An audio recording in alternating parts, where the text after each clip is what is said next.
Yo no creo en las casualidades.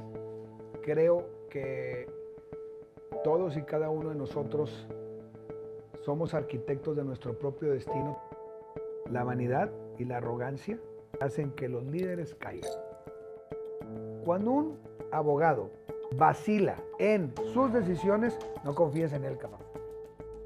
Tocayo, ¿cuánta gente conoces que lee?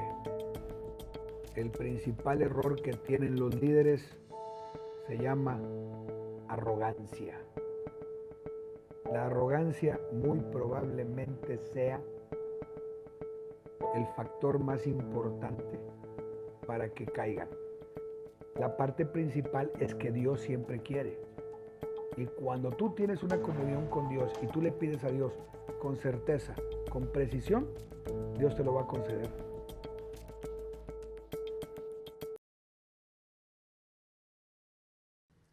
Hay personas que ven el caos, retroceden y buscan una salida. Y hay otras que entran en él para imponer orden mediante la ejecución de una estrategia precisa. Imaginen pasar décadas en los pasillos y salas de juzgado de derecho penal, navegando los casos más complejos y mediáticos del norte de México, para luego ser llamado a ocupar una de las sillas más calientes del país, la Procuraduría General de Justicia de Nuevo León.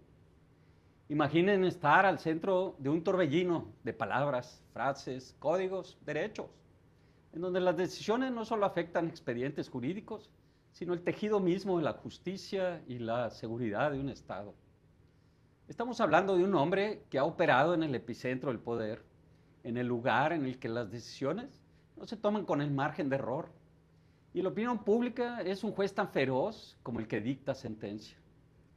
En esta entrevista vamos a descubrir cómo se construye una mente de CEO capaz de soportar la precisión de un Estado entero sobre sus hombros. Nuestro invitado de hoy entiende que el derecho no es solo leyes, sino el manejo de la verdad bajo fuego. Verán, Roberto Flores Treviño ha vivido en el centro de las decisiones que dan forma actualmente a Nuevo León. Exprocurador, estratega jurídico de alto rendimiento y un maestro de la defensa legal que entiende que el juego de poder, la narrativa, es tan importante como la acción o la evidencia. Roberto Flores Treviño es abogado penalista de gran perfil, con décadas de trayectoria en el país. Fue la pieza clave en la transición de seguridad de Nuevo León como procurador general en años recientes, liderando instituciones en periodos de transformación crítica. Actualmente es un referente en la consultoría legal estratégica, manejando casos en los que la complejidad técnica se cruzan con el escrutinio público más severo. Su poder está en esa precisión táctica en entornos de alta incertidumbre. Roberto Flores Treviño posee la capacidad de desarmar narrativas complejas para encontrar el punto de apalancamiento en donde se gana o se pierde un caso. Exploraremos hoy la mente detrás del litigio. No hablaremos solamente de leyes, sino de la psicología del poder, la gestión del miedo y de cómo se reconstruye una identidad después de estar en la cima de la vida pública. Él entiende que el éxito no es una línea recta, sino una paradoja de triunfos y derrotas que forjan un carácter de acero. Ha navegado tormentas políticas, escrutinios mediáticos y desafíos institucionales, saliendo siempre con una lección táctica bajo el brazo. En esta ocasión vamos a profundizar en su arquitectura mental, en cómo se gestiona el miedo cuando tienes la seguridad de un Estado en tus manos y cómo se ejerce el liderazgo desde la plataforma de la autenticidad cuando el mundo entero te está observando y en donde el margen de error, decíamos, es cero. Es un honor tener en el podcast al estratega, al abogado, al arquitecto de su propio destino y sin duda al amigo Roberto Flores Treviño. Bienvenido a Teambox. Muchas gracias por recibirnos. Tocayo, muchísimas gracias por la invitación. Cuando me contactaron y me dijeron que si accedía yo a la entrevista, no lo pensé dos veces. Inmediatamente accedí porque, para empezar, nos conocemos desde niños. Sí. Tu familia y mi familia siempre estuvieron muy unidas, tu padre, el doctor, sí, y mi padre, amigos de toda la vida. Así es. Tu hermano, amigo mío de toda la vida. Así que, la verdad, las cosas no había una cortapisa para poder entrar en esto. Además de que me gusta mucho el esquema de tu programa, de tu podcast, y estoy total y completamente dispuesto a ponerme bajo el escrutinio tuyo y del público. Gracias, gracias, gracias, Roberto. La verdad que para nosotros es muy importante y muy interesante esta entrevista en particular, porque manejamos temas que van un poquito más allá de simplemente hacer una fase de revista de logros, triunfos, posiciones. Lo que hemos trabajado mucho con gente que está empezando, que se cuestiona el camino, se cuestiona el inicio, dónde empezar, la falta de ciertos recursos. Y de repente, cuando empezamos, porque hemos estado en esos zapatos, no nos damos cuenta que es más bien la suma de experiencias, de triunfos sin duda, pero también de derrotas. Y no es porque no podamos ser infalibles, sino porque el triunfo y la derrota es parte de la vida. Y eso es mucho de lo que hemos estado platicando con jóvenes que vean esto precisamente así. La suma de un trabajo, la suma de una acción, pero que empieza en un punto. Y esto es definiendo con claridad qué es lo que quieres. Y esa me gustaría que pudiera ser la primera pregunta. ¿En algún momento de tu vida inicial como profesionista pensaste llegar a donde estás ahorita? Sí. Era un objetivo desde muy joven. Te voy a explicar mi estirpe por el lado de los Flores, por el lado de los Treviño, por el lado de los Garza, por el lado de los Cervera, por el lado de los Morales, por el lado de los García, por el lado de los Álvarez, todos lados, para acabar pronto, por mis 8 apellidos. Es muy interesante y está plagada de líderes, está plagada de hombres muy importantes de este país, de este México. Y entonces, la verdad de las cosas es que yo fui criado por un padre, un gran intelectual. Mi padre era un gran intelectual. Todos los que lo conocieron, así fue. Falleció hace apenas un año. Y bueno, todos los días platico con él y fui formado de una forma y de una manera muy estricta, tan estricta que a los 16 años me fui de su casa. A los 16 años me emancipé. ¿Corrido o decidiste No, me emancipé. Corrido es una cosa, emancipado es otra. Yo ya trabajaba, yo ya tenía mi dinerito guardado, ya tenía mis 2 carros, tenía mis 2 motos, tenía mi dinerito guardado y me fui de mi casa un fin de semana. Se fueron mis papás a McAllen y cuando regresaron el domingo yo ya no estaba. ¿Qué te hizo tomar esa decisión? La severidad de mi padre. Mi padre era extremadamente severo. Y entonces había situaciones que a él no le gustaban, como por ejemplo que los fines de semana, el viernes y el sábado, yo me desvelara hasta las 4 de la mañana. Entonces yo cumplía mucho de lunes a viernes, levantándome a las 6:30 de la mañana para ir a trabajar a las 8 en punto.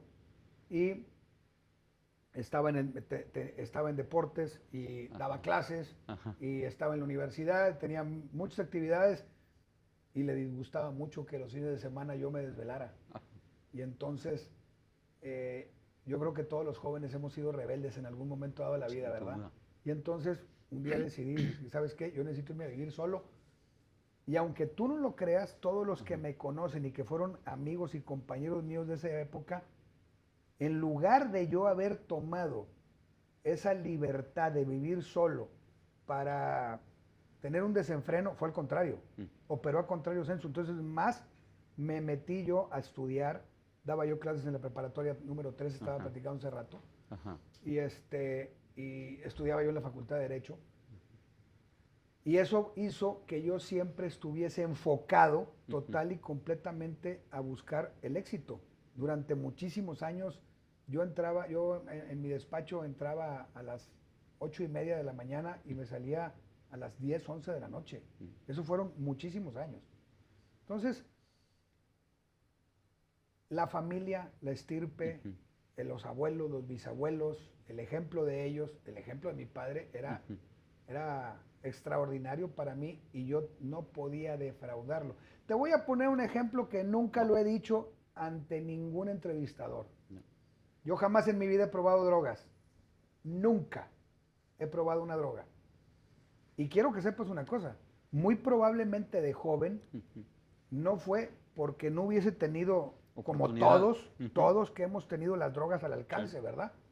Le tenía más miedo a mi papá que al efecto que me pudiera haber ocasionado la marihuana, que era lo que se usaba en aquel entonces. Hoy en día está de moda, ¿verdad? Sí. Hoy en día se vende como si fueran chicles en todos lados. Bueno, en aquel entonces era así algo muy prohibido y muchos amigos conocidos lo utilizaban. Estamos hablando de principios de los 80s, finales de los 70s, principios de los 80s, y entonces había un tema del consumo de la marihuana. Bueno, yo jamás en mi vida la he probado. Y eso hizo que siempre tuviese yo conmigo mismo una norma estricta de conducta. Y entonces, simple y sencillamente, yo tomé alcohol hasta los 40 años. Todo el que me conoce lo sabe. Yo no tomaba alcohol. A los 40 años dije, vamos a probar el tequila. Creo que ahorita ya me he recuperado. Pero la verdad de las cosas es que yo fui muy severo y muy estricto conmigo mismo a consecuencia de la educación de mi padre. Me interesaría continuar con el ejemplo lo que viviste. O sea, cuando saliste de tu casa, cuando emancipaste, cuando decidiste dejar, te volviste más estricto contigo mismo. Sí. Mucho, pero por mucho. ¿Qué cambió? No había margen de poder defraudar a papá y a mamá. De acuerdo. En mi mente así funcionó. En mi caso así funcionó. Desconozco en el mundo y no me interesa. En mi caso funcionó de esa forma. No había forma de poder defraudarlos respecto de una conducta. Entonces fui muy estricto conmigo mismo y eso provocó que, como yo no me fui enojado, ni corrido, ni peleado, ni nada por el estilo. Decidiste simplemente me fui para yo tener más tranquilidad y entonces mi conducta siempre fue muy, muy correcta.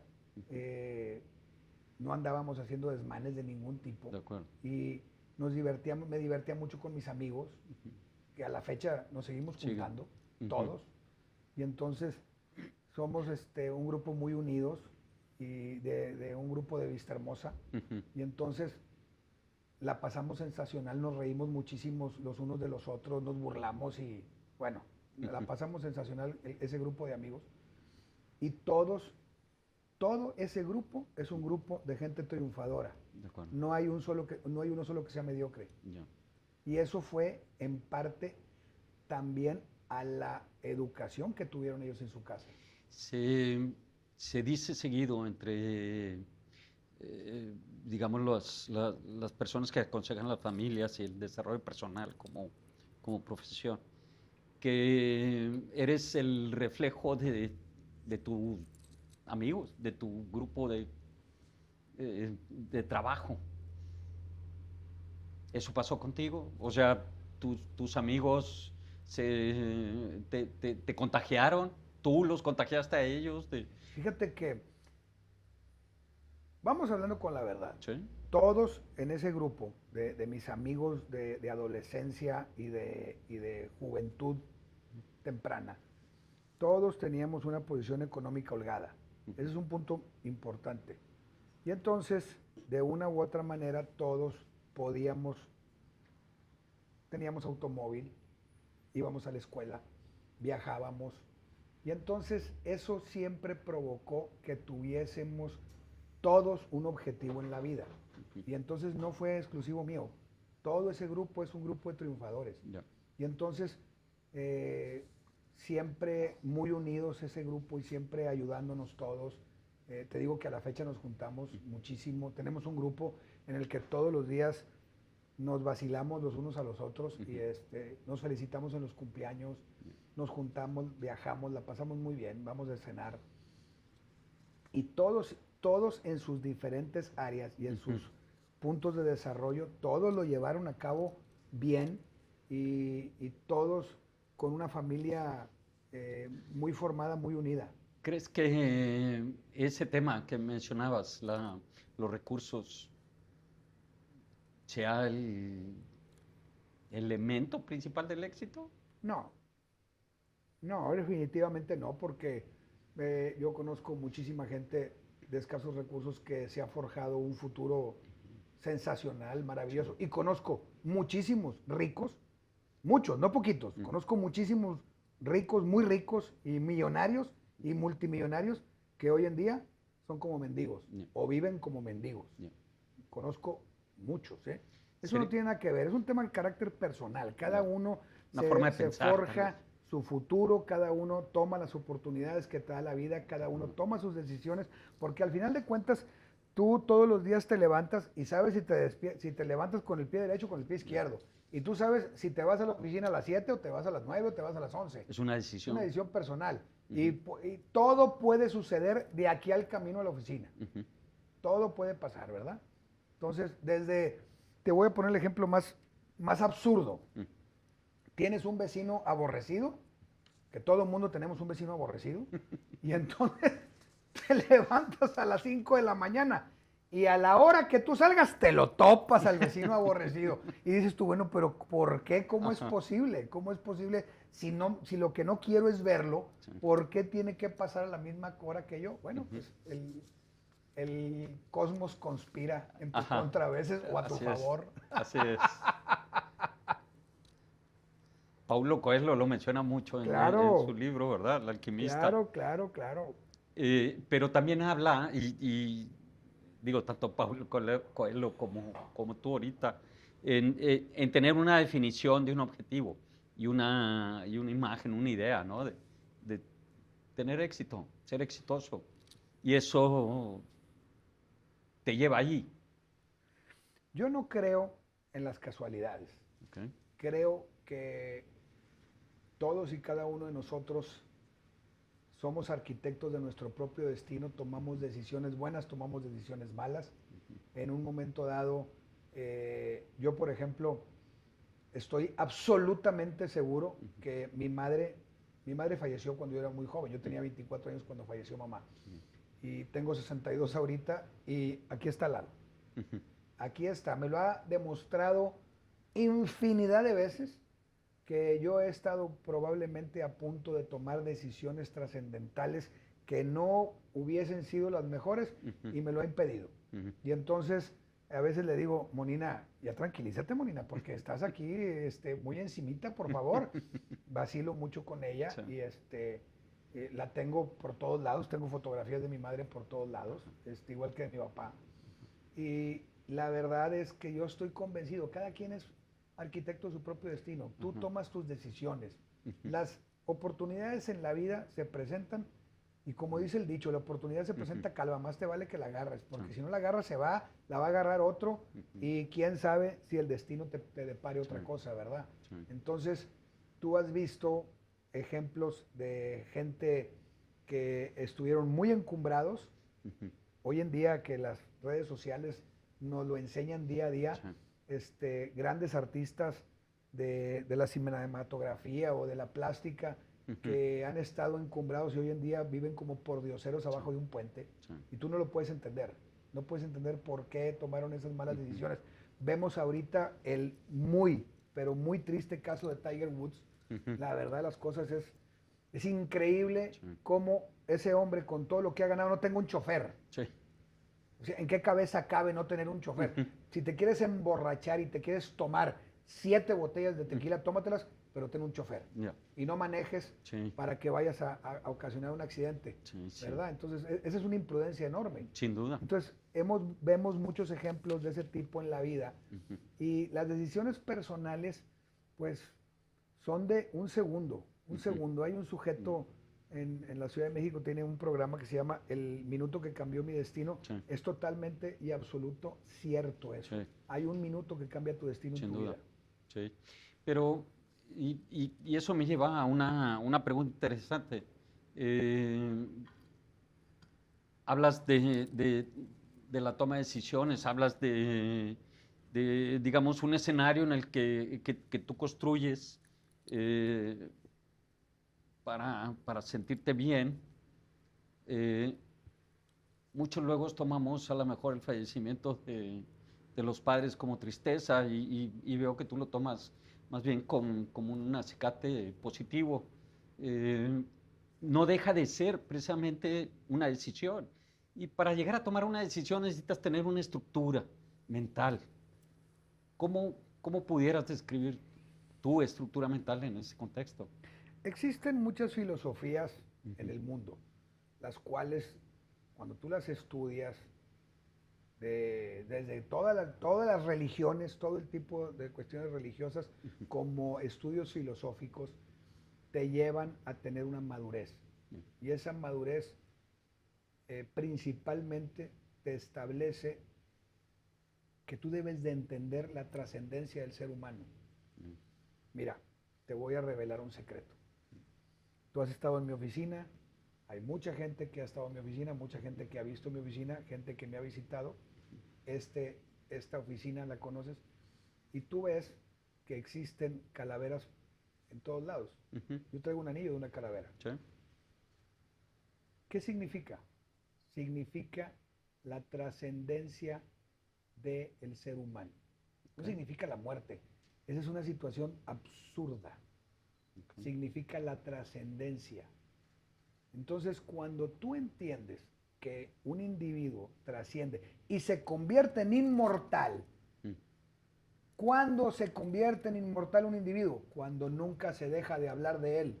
De acuerdo. Juárez es inmortal. Sin duda. En todo el mundo, en todas partes del planeta, hay una calle que se llama Juárez. Ujú. ¿Por qué? Porque Benito Juárez es el mexicano inmortal. Exacto. Y así tenemos muchísimas personas, muchísimos individuos que han cruzado Ujú. el umbral y han ido a la eternidad Ujú. y son inmortales. Se Ujú. sigue hablando de ellos. Ujú. Y lo único que los puede representar es una calavera. Ujú. Entonces, se habla de la inmortalidad y yo tengo muchísimos años que cuando fallece un amigo o fallece un ser querido, yo entiendo que lo que hay que celebrar es la vida, De acuerdo. el momento que te lo prestó Dios, que Dios te prestó, por ejemplo, a mi padre me lo prestó 62 años, a mamá me lo prestó muy poquito, nomás Ya. 24. Ujú. Fueron muy poquitos los que estuvo mi mamá conmigo, Ujú. pero mi padre estuvo 62 años de mi vida. Entonces, para mí fue sensacional. Físicamente, ¿no? Claro, Porque sensacional. los vives a diario. Y todos los días hablo con él, pero aparte todos los días leo sus enseñanzas. Papá era un gran escritor y De papá acuerdo. todos los días escribía en 8 columnas Ajá. diferentes y nos daba clases y nos daba una enseñanza maravillosa. Mm. Entonces, lo extrañamos muchísimo todos los que somos lectores de él. Sí. Pero como afortunadamente todo está escrito, siempre hay oportunidad de poder volverlo a leer. Qué bien. Entonces, esa parte es trascendental para el individuo, el Ujú. entender que lo único seguro que tenemos Mm. cuando nacemos es Sí. que nos vamos a morir. Sí. Eso es lo único. Todo lo demás es efímero. Regresando un poco a esta estructura mental, pasaste de ser un abogado defensor o acusador o acompañando la parte acusatoria eh, y cambiaste a ser el máximo eh, persecutor en el Estado. ¿Cómo cambia tu estructura mental? ¿Cómo abordas esa transición tuya? Yo creo que un gran número de abogados, cuando tú entras a la carrera de derecho y empiezas a nutrirte con todos tus maestros, tus compañeros, el ambiente, Ujú. amén de que en mi caso mi padre era abogado, Ujú. siempre existe, siempre existe ese gusanito. Ujú. El que diga que no es cierto se me hace que está mintiendo. Siempre existe un gusanito de querer tener un cargo para procurar justicia, Ujú. ya sea como investigador, ya sea como juez. Y entonces el investigador es un agente del Ministerio Público. Ujú. Ahí dentro de esa estructura, pues el cargo máximo antes era el de procurador, hoy el de fiscal general. Así es. El que es un juez, pues los jueces y luego los magistrados y los ministros. Ujú. Entonces, siempre existe ese gusanito de querer ejercer esa situación de poder Ujú. en bien. Sí. Y es algo que está dentro de ti. Probablemente existan muchísimos individuos que tengan el título de licenciado en Derecho que les interesa más la cuestión administrativa. Así es. Y entonces, pues, todos esos, la ilusión que tienen es de ser notarios o corredores públicos. Ujú. Pero todo mundo quiere tener un coto de poder. Es parte de la esencia del ser humano. El ser humano pretende tener un pequeño coto de poder. Para eso eres dueño de una empresa, para tener Así es. un mando. Para eso eres dirigente de un organismo, para tener un mando. Para eso eres dirigente de un organismo político, para tener un mando. Para eso quieres ser político, para tener un mando. Es parte de la esencia del individuo. Ujú. Entonces, cierto o no es que todos y cada uno de nosotros queremos tener Ya. o queremos ser Es parte válido, de eso. claro. Totalmente, Pero totalmente. a lo que voy un poco, Roberto, es, pasas de defender en teoría a una persona a de repente a defender millones, que es la población de Nuevo León. Claro. ¿Cómo abordas esa gran responsabilidad? ¿Hubo algún cambio en tu pensamiento? Eh, Yo creo que yo estaba muy preparado. De acuerdo. Estaba sumamente preparado porque dentro de mi ejercicio privado siempre estuve muy ligado al tema de procuración de justicia. Sí. También participé mucho en los colegios de abogados Ujú. y entonces sí, yo estuve muy, muy cercano a los procuradores Ujú. que me antecedieron y entonces creo que estaba yo muy enfocado a qué era lo que había que hacer. Además, el momento histórico y político en el que yo tomé Ujú. esa responsabilidad fue sumamente importante. A mí me toca implementar el sistema acusatorio adversarial. Sí. A mí me toca implementar ciertos movimientos que el licenciado Adrián de la Garza y el licenciado Javier Flores, hoy actualmente fiscal fiscal general de Nueva Cuenta, habían ellos desarrollado de una manera sensacional, los Ujú. dos. Ujú. Lo habían hecho muy bien. Ujú. Yo lo que hice fue continuar con esa labor que ellos habían desarrollado porque esas bases que me habían dado habían estado muy bien estructuradas. De acuerdo. Entonces, lo que hicimos fue culminar mucho de ese trabajo y llevar a cabo desarrollos importantes. Te puedo poner un ejemplo. Sí. Desarrollamos una parte que se llama justicia restaurativa, en la cual logramos que las partes se perdonen y que las partes lleguen a un acuerdo y un arreglo. Ajá. ¿Por qué? Porque milenaria y centenariamente en este país, así como en muchas partes del mundo, la justicia es #igual a cárcel. Entonces lo que había que hacer era hacer entender que los individuos lo que necesitaban era paz, paz espiritual, paz mental, tranquilidad, una restauración de su dolor y de su pena. No. Y eso lo logramos hacer con un procedimiento que se llama justicia restaurativa, que afortunadamente en la actualidad todavía funciona dentro de la Fiscalía. Sí, que realmente cambiaste, participaste en ese cambio, no solamente digamos, un aspecto reglamentario, sino toda una forma de ser. Los mismos abogados se enfrentaron a una forma distinta de llevar a cabo algún proceso, algún caso en especial. Pues mira, lo que pasa es que a nosotros nos tocó un momento histórico complicado, difícil, en una transición, primero que todo partidaria. Nosotros no teníamos partido. Sí. Entonces, los partidos en el poder ni siquiera se la vieron venir. Sí. Esa es la verdad. Sí. No se la vieron venir.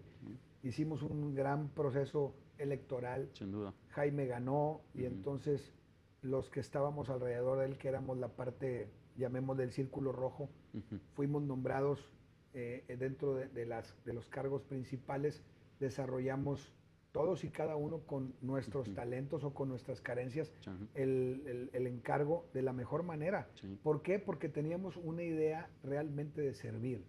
Entonces, todo lo que hicimos, lo hicimos siempre de muy buena fe. Ujú. Había situaciones complicadas, por ejemplo, en la Procuraduría, Sí. que había que afrontarlas. Por ejemplo, el narcomenudeo, Sí. el secuestro. Esos dos delitos son delitos muy difíciles de desarrollar, de combatir. ¿Por qué? Porque al final de cuentas, tocayo, la verdad sí es cierta, Ujú. la corrupción existe en todos los niveles. Sí. Y entonces había que limpiar grupos de poder que había dentro de las estructuras, Ya. y lo hicimos, lo logramos. Y entonces obtuvimos triunfos muy importantes y muy interesantes a nivel nacional e internacional. Entonces, Barriste yo, desde arriba, sí, ¿no? claro. Hasta abajo. Para mí fue no un aprendizaje, para mí fue Ujú. un desarrollo maravilloso el que yo tuve el tiempo que fui procurador. Lo hice con muchas ganas, lo hice Ujú. con mucha pasión. Probablemente mi mujer no lo crea y no estoy muy convencida de eso porque yo dormía 4 horas. Sí, sí, sí. Era lo que dormía 4 horas y Ajá. estaba inmerso total y completamente en el trabajo. Ujú. Y hay un punto, nadie te lo agradece, ¿eh? No. Ojo, nadie te lo agradece, Ok. por el contrario, Sí, te lo critican. sí, Y te lo critican con severidad, con Sí. fuerza, sí. con fuerza. Ahí te das cuenta que la gente espera mucho de ti. Ok. Eso es bueno. La gente espera mucho de ti, eso es muy bueno. Me han invitado muchas veces a participar en política, Ujú. pero yo sé mis limitaciones. Yo soy un buen operador, pero probablemente no sea un muy buen candidato Ya. porque soy demasiado frontal. Ok. Entonces, como soy muy frontal, no, no me gustan las mentiras, no Ya. me gusta la hipocresía y no me gusta prometer lo que no voy a poder cumplir. ¿Cómo enfrentas esos momentos de tanto desgaste? Eh, ¿Cuál es tu escudo?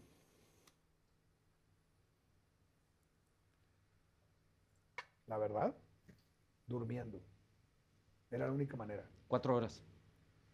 Bueno, los fines de semana lograba dormir 5 horas y media. El sábado y el domingo.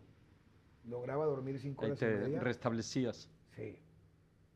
La adrenalina del poder, la Ujú. adrenalina del cargo, la adrenalina eh, de la responsabilidad que tienes, te convierte en un sujeto en el que ni siquiera te enfermas. Sí. No te da ni gripa para acabar Ujú. pronto. Ujú. Tu sistema inmunológico trabaja a favor tuyo No. y ni siquiera te enfermas. Porque estás convencido que lo que estás haciendo es Así bueno. es. Así es. Ujú. Tú fíjate cómo Ujú. los presidentes, los gobernadores, los fiscales, los secretarios de salud, Ujú. nunca se enferman jamás. No. Nunca se enferman. Están siempre metidos trabajando 24/7. Ujú. Tu sistema inmunológico trabaja a favor tuyo. Y entonces no te cansas. A ver, en las entrevistas no vas al baño para acabar pronto, hombre. Así de fácil. Tu sistema inmunológico trabaja a favor tuyo. Sí. Y puedes estar 5 o 6 horas platicando y Sí. no vas al baño. Sí. ¿Por qué? Porque estás concentrado en lo que estás haciendo. Pero decías al principio, Roberto, que cuando llegaste a ese momento estabas preparado. Te sentías preparado. Sí. Jaime y yo teníamos en ese momento ya 1 año y medio trabajando en una estructura y en una idea de responsabilidad en la cual estaban muy definidos los roles, estaban muy definidos los encargos y sabíamos lo que íbamos a hacer cada quien. Y hasta el momento en el que se desarrolló en conjunto lo hicimos muy bien. El día que eso no fue, ese día yo me fui. No. Y ya, se acabó. Ujú. Y las cosas continuaron, ¿verdad? Y la Sí. vida continúa. Exacto. Entonces, uno toma decisiones trascendentales de ese tipo para bien, siempre de tu familia, de los tuyos, de los que Sí. están a tu alrededor, de tu entorno, de tu pueblo, de tu estado, de tu país. Y es precisamente allí, Roberto, porque estamos hablando de un contexto, de un sistema, de un grupo de trabajo, pero hablando del individuo, de tu persona, como profesionista, eh, ese concepto de autoridad eh, se convierte en una responsabilidad de conciencia. Y lo tenías muy claro por lo que estás platicando. ¿Siempre lo tuviste así? ¿Fue creciendo? ¿Lo trabajaste? ¿Cómo llegaste a tener claro en ti el tipo de trabajo que ibas a dar? Como yo tenía muchos años Ujú. de trabajo previo como abogado litigante, pues yo sabía cómo se desarrollaba el proceso dentro de la Procuraduría. Ya. Entonces no me era ajeno. Okay. Tenía yo mucho conocimiento de cómo se llevaba a cabo. Eso punto número uno. Y luego estaba convencido respecto de los objetivos que yo quería lograr. Ujú. Logré muchísimos objetivos, hice muchos amigos. Y la verdad de las cosas es que yo estoy muy contento con lo que yo logré, con lo que yo hice. Me faltó tiempo porque creo que hubiese podido lograr más cosas para el Estado, pero pues ahora sí que los tiempos de Dios son tiempos perfectos. Así es. Y entonces, eso aunado a Monina, que está al lado mío, ¿eh? No lo olvidemos, no lo olvidemos. Eso. De acuerdo. Que te tenía, ¿verdad? Te Claro, protegía. claro. Y, y esa no deja de ser una situación ya como persona. Tienes ciertas metas, no siempre se llegan, no se cumplen, no por uno, no porque no lo quieras, sino por las mismas circunstancias. ¿Cómo enfrentas esos procesos? Fíjate que yo soy un asiduo lector de las columnas políticas y también de las redes sociales. Y entonces me divierto muchísimo porque la ignorancia es temeraria, tocayo. Ya. Fíjate lo que te estoy diciendo. La ignorancia es temeraria. Yo leo cada comentario, leo cada post y leo a cada sujeto que tiene la valentía de publicar, de decir, de hablar con la absoluta y total ignorancia que tienen en su cerebro. Barbaridades. No, bueno, pero es una cosa que dices tú, bueno, este hijo de la chingada, ¿en dónde estudió? Esa es la verdad, perdón, pero yo soy muy así. Adelante. Entonces, la verdad, dices tú, bueno, ¿en dónde estudió este sujeto?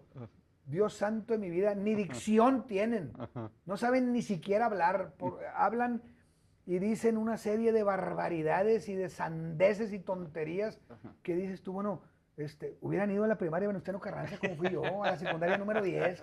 O sea, yo tuve los mejores maestros ahí. Recuerdo a mi maestra, a la profesora Lupita Pérez de primer año de primaria, a la profesora Dora Maldonado de segundo de secundaria con todo el amor de mi vida, a la directora de la secundaria número 10, la profesora Toscano de Cárdenas, ¿Cómo no? a mi directora de primaria, al director de primaria, o sea, los recuerdo con tanto cariño. Sí. Fueron gente que nos formaron Sí. y que primero que todo nos dieron el hábito de la lectura. Sí. Y entonces, al leer de perdido, sabes qué significa cada palabra. Sí. Y si no, pues por lo que más quieran, por Dios, utilicen el chat GPT, por lo que más quieran, pregúntele qué significa cada cosa, porque dicen cada sandez. Y entonces, eso hoy en día me nutre mucho para darme cuenta que cuando yo estuve en la función pública, lo hice con muchas ganas y lo hice con objetivos, se cumplieron los objetivos, estuve rodeado de gente muy talentosa. Porque hay una cosa importante, tocayo. Un solo individuo es imposible que haga las cosas. Necesita rodearse de talento. Y no siempre los amigos son los que tienen el talento.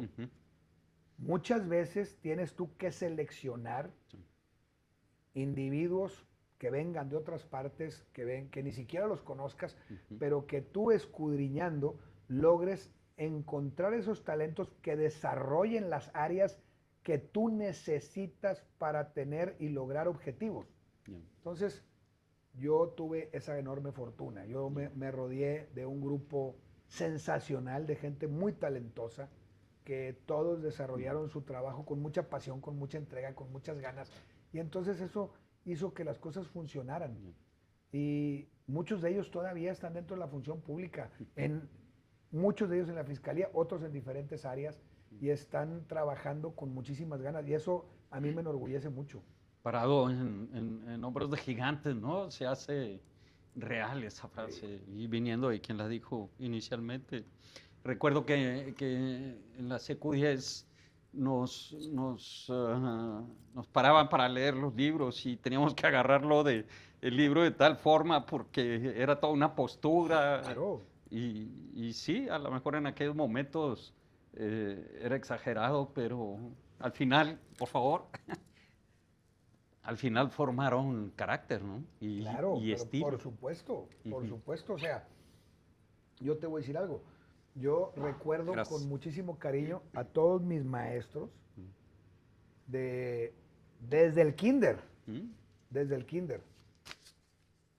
La directora, mis 3 maestras de primero, segundo y tercero de kinder, Ujú.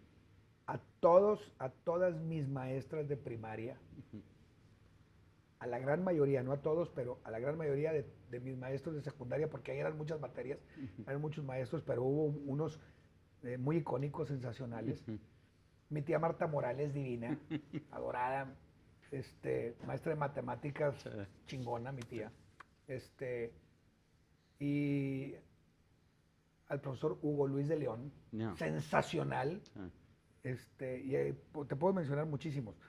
Y luego de preparatoria, como que ahí hay una situación, yo creo que de la edad o Ajá. de momentos en los que, como yo estuve en la UR y los tetramestres eran así medios complicados, en la mañana y en la tarde era un desbarajuste. Sí.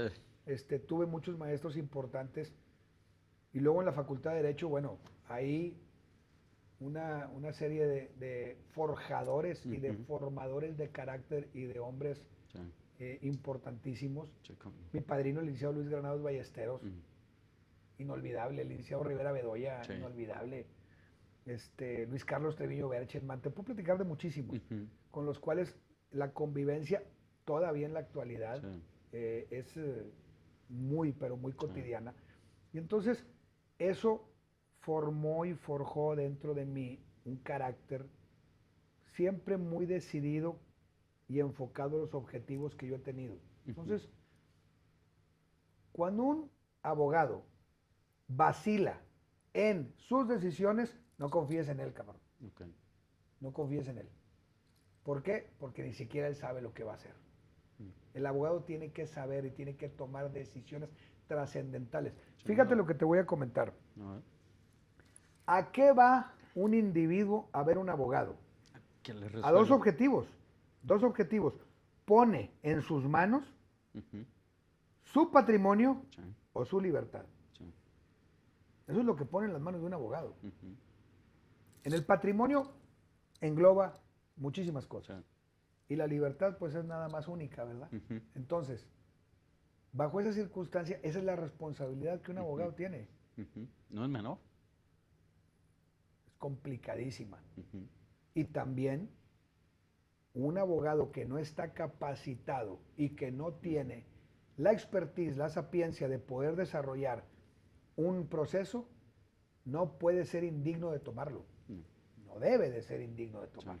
Debe de buscar apoyo o debe de referirlo con un experto. Tiene que tener esa honestidad consigo mismo. Sí. Y precisamente vemos cómo capitanes de empresa, autoridades, llegan a un momento donde creen que las pueden todas, creen que a lo mejor pedir un consejo, una instrucción es un símbolo, un signo de debilidad y se cierra. Y las consecuencias son para muchos, no nada más para esa persona. Afortunadamente creo que esa toma de malas decisiones es en una minoría, porque lo que nos ha tocado a nosotros aquí en Nuevo León es ver a grandes capitanes de empresa y forjadores de familias, de futuros, de mucho éxito. Y entonces tenemos muchos ejemplos históricos de grandes capitanes de empresa y conocemos afortunadamente a muchos amigos que son capitanes de empresas actuales y que se desarrollan de muy buena forma, de muy bien, con mucho talento, y que a sus hijos los forjan de esa manera. Siempre habrá alguien que tome malas decisiones o siempre habrá alguien que sea objeto de un fraude o que sea objeto de un momento muy probablemente de depresión para tomar malas decisiones. Porque si tú te das cuenta, los prohombres de Nuevo León no son individuos que hayan estado metidos en la independencia o en la Revolución Mexicana. Todos son forjadores de patrimonio y de empresas, de industrias. Ese es el común denominador de los prohombres de Nuevo León. Un estilo, una cultura, que de hecho nos define como parte del gentilicio, ¿no? El regimontano nuevo-leonés. Y sin embargo, hoy por hoy estaba un tanto perdido porque se ha estado tomando los equipos de fútbol como símbolos representativos de esta sociedad que como tú lo comentas. Los más caros de México y pierden. ¿A qué caray? Doble caray, decía mi compadre Rubén. Pero no deja de ser también una enseñanza en sí mismo, que hay personas que a lo mejor no conocen de estos hombres, de estos capitanes de empresa, pero pueden leer de ellos y aprender. Y es un modelo para salir adelante. ¿Cuánta gente conoces que lee? Tampoco conoces muchos. Pero tienen la oportunidad de hacerlo. Ah, bueno, ese es distinto, Muy probablemente en nuestra generación, como fuimos forjados de una manera diferente, el hábito de la lectura está inmerso de nosotros. Hoy en día no es así. Ya no está. Fíjate, te voy a platicar algo. Hasta hace exactamente 8 meses, yo estaba reacio y estaba total y completamente en contra de utilizar la inteligencia artificial. Y entonces, un día, un sábado que no tenía nada que hacer, me vine aquí a la oficina, me senté allá en mi escritorio, abrí mi computadora y entonces empecé a investigar e instalé el ChatGPT. Y entonces lo empecé a utilizar como una herramienta de consulta. Me di cuenta que se equivoca la mitad de las veces. Ojo, la mitad de las veces se equivoca. Y entonces tienes tú que tener pues realmente conocimientos de carácter general para poder darte cuenta que se está equivocando. Exacto. Y entonces decidí darle una oportunidad y tomé un curso, un sábado en la mañana, un curso de 6 horas, con un individuo de la Ciudad de México. Excelente, la verdad, fue sensacional, fue un aprendizaje sensacional con este hombre. Muy padre, muy amable, muy dinámico todo ese curso para entender cómo funciona la inteligencia artificial.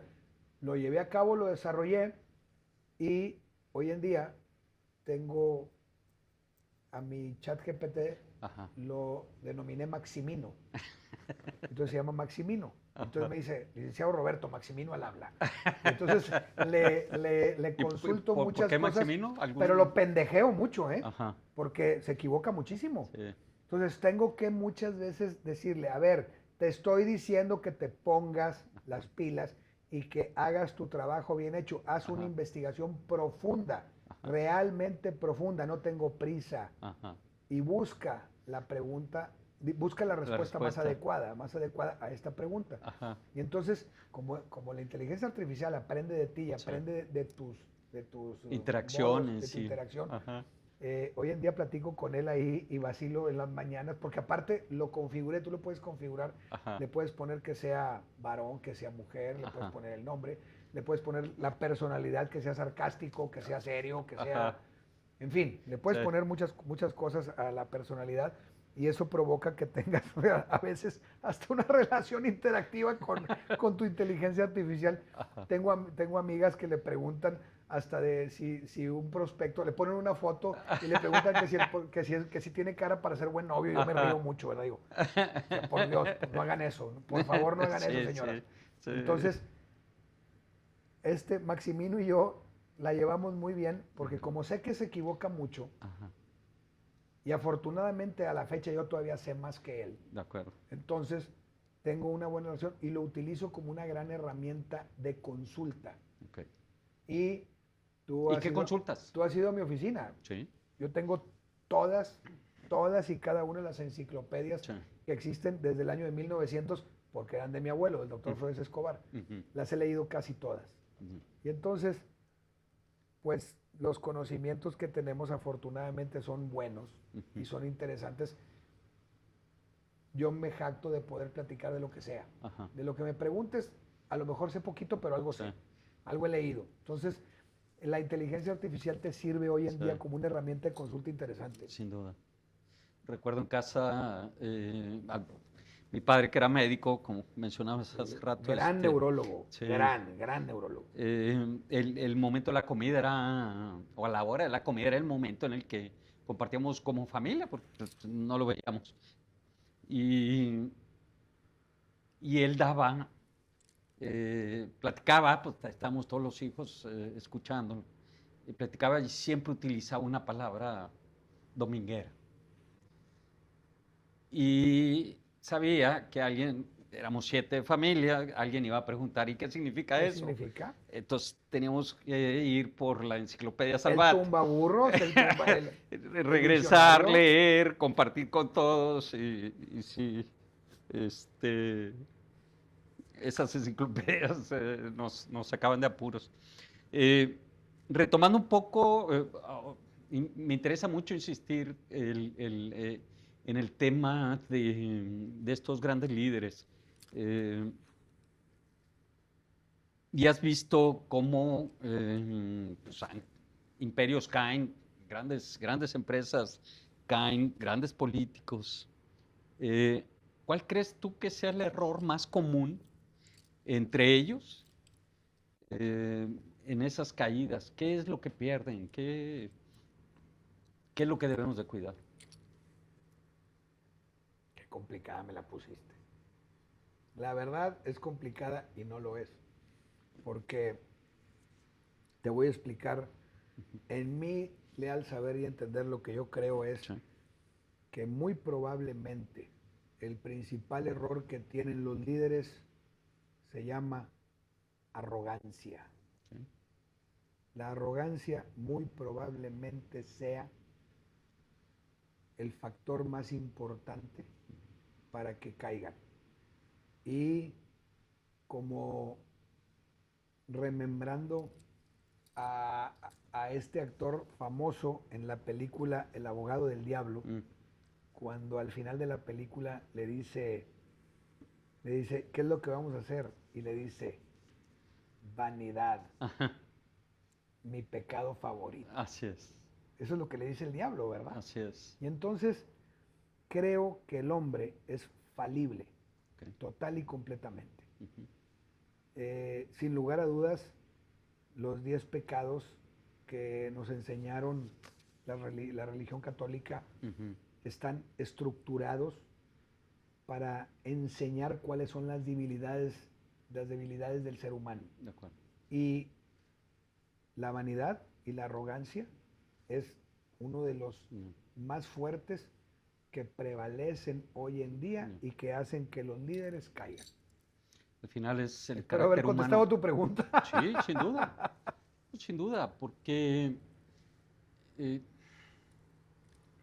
es fácil caer en eso. Sí. Cuando uno cree en sí mismo, que también es es una de esas instrucciones que te dan, ¿no? ¿No crees infalible? ¿Te crees infalible? Ajá. Y llegas a momentos en que, tal vez no pensando en que eres arrogante, pero sí pensando en que puedes lograrlo, ¿no? Y bueno, a veces la vida te da esas enseñanzas. Te da un cubetazo de agua helada. Exacto. Sin embargo, hay momentos también en los que, vamos a decir, el arrojo o la creencia en uno mismo, y aún con el miedo que se pueda tener y la duda, hay que salir adelante y tomar esa decisión. Si te formaron para que seas un líder y tu desarrollo personal, tus objetivos, no están en única y exclusivamente comprar 6 cervezas o una caguama y ver el fútbol, sino que están en el bienestar económico, social, político de tu entorno, y tienes un enfoque y tienes ganas de hacerlo, yo te aseguro que Dios siempre quiere. No. Y entonces cuando tú en tu comunión diaria con Dios le pides lo que tú requieres, lo que tú necesitas, Dios te lo va a conceder. Entonces, lo único que necesitas es enfocarte. De acuerdo. Enfócate en lo que necesitas, enfócate en lo que quieres desarrollar, enfócate en tus objetivos. Existe un poema maravilloso que se llama No estás deprimido, estás distraído. Okay. La vez pasada a una comediante, es increíble, una comediante muy famosa de México que estuvo conmigo en una consulta, ni siquiera sabía quién era Garrid. Es súper famosa, pero ella no sabía quién era Garrid. Cuando yo le dije, no estás deprimida, estás distraída, busca a Garrid, no tenía la menor idea de lo que le estaba hablando. Se lo enseñé, lo aprendió, espero que lo haya implementado. Ya. El que no lo sepa, búsquelo. Sin duda. Claro, por supuesto. Sí. Sí. Y entonces, ¿qué pasa? Que si tú tienes objetivos y los desarrollas, las cosas se van a dar.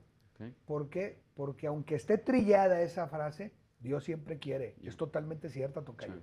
Tú le pides a Dios con precisión lo que tú necesitas y Dios te lo va a conceder. Yo estoy convencido de eso, ¿eh? Sí. Mucha gente va a decir y va a opinar aquí, no, pero es que el licenciado es masón, grado 33, ¿cómo es posible que esté hablando de Dios? Pues bueno, te digo que la ignorancia es temeraria. Opinan esas cosas porque la ignorancia es temeraria. No tienen la menor idea lo que es la masonería, ni vamos a entrar en eso porque no me interesa. Pero la parte principal es que Dios siempre quiere. Sí. Y cuando tú tienes una comunión con Dios y tú le pides a Dios con certeza, con precisión, Dios te lo va a conceder. Lo tengo probado 100% en mi vida personal. Es que no estés distraído. Claro, yo no. Enfocado, preciso. Que te puede llevar también... Decía mi tío Güeño en Gualagüises, no se apendeje, mijito.